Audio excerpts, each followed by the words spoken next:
The feud between two F1 giants, Horner versus Wolff.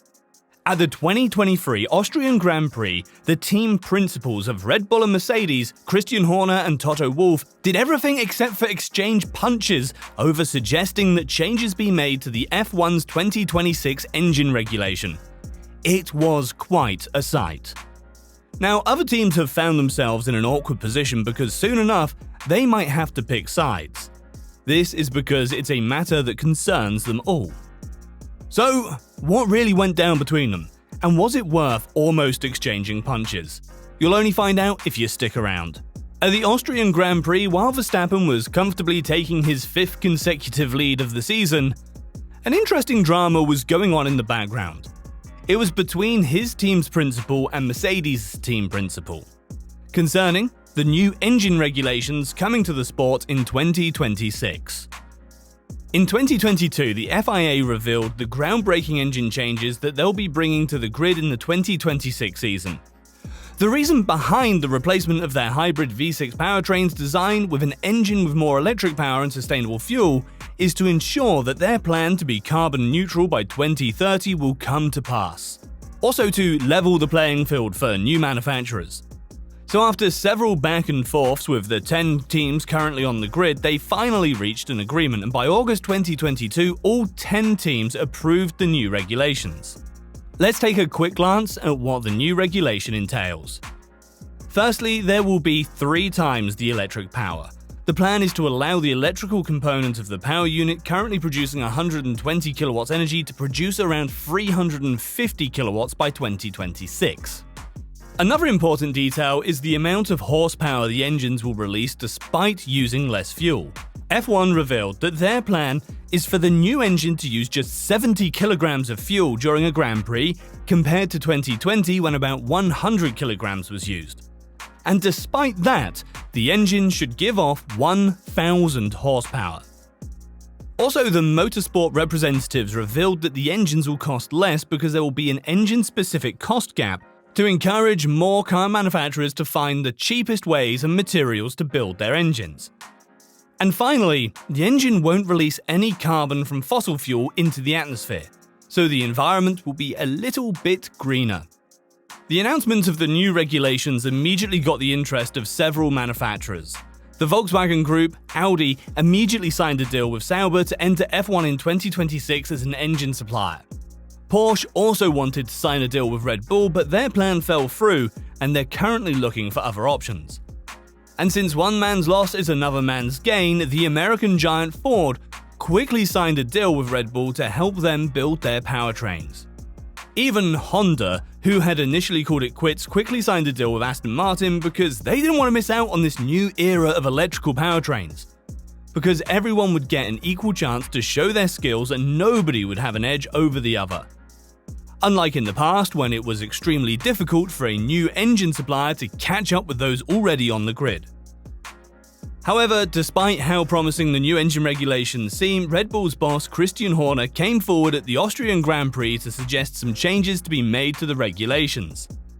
According to reports, several F1 teams have been constantly questioning the FIA as regards the effect of the new regulations on the car.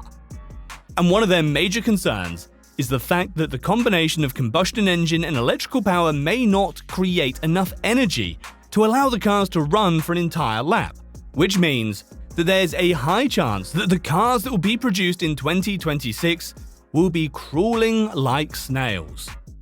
And this was what Red Bull's boss discussed at the Austrian Grand Prix. He mentioned the effect of this potential problem and suggested that the issue be resolved by increasing the combustion parts by just 5%, and also reducing the electrical power. I think that perhaps where we need to pay urgent attention before it's too late is to look at the ratio between combustion power and electrical power. We need to ensure that we're not creating a technical Frankenstein which will require the chassis to compensate to such a degree with movable aero and reduce the drags to such a level that the racing will be affected. And that there will be no tow effect and no DRS because effectively you're running like that at all points in time. He continued by saying that some of the fundamental aspects of Formula 1 would be lost if the issue is not rectified, and he urged the FIA to do something about it swiftly. You've got to look at the thing holistically from both the technical point of view and, most importantly, what is F1? F1 needs to be wheel-to-wheel racing. We can't afford to lose that challenge and have drivers downshifting on the straight to regenerate batteries. I know the FIA is taking it very seriously, and they're looking at it very closely as the simulations become more advanced. However, less than 24 hours later, Mercedes boss gave a response to Horner. He said there was no chance on this earth for the regulations to be changed.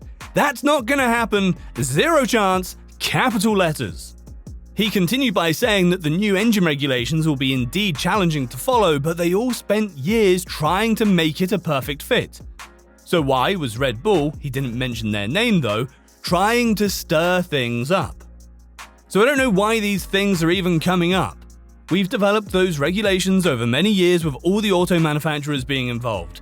It was a compromise that attracted Audi to finally join the sport, for Honda to stay in there.